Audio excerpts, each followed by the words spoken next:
तर 20 तारखेला वटपौर्णिमा आहे आणि वटपौर्णिमा ही आपण सगळ्याच महिला साजरी करतो. पण एक लक्षात ठेवा, पौर्णिमा हा महत्त्वाचा दिवस आहे आणि हा सगळ्यांनीच साजरा करायला हवा.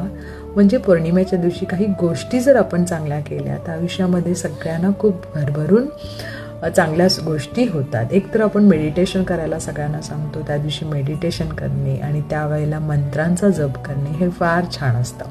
सगळ्यात दुसरी महत्त्वाची गोष्ट म्हणजे वृक्ष आयुर्वेदात असं सांगितलेलं आहे की त्या दिवशी जसं आपण वडाच्या झाडाकडे जाऊन पूजा करतो, प्रदक्षिणा करतो, आणि आपल्या सगळ्यांना माहिती आहे की वडाचं झाड आहे ते ऑक्सिजन जास्त सोडतं.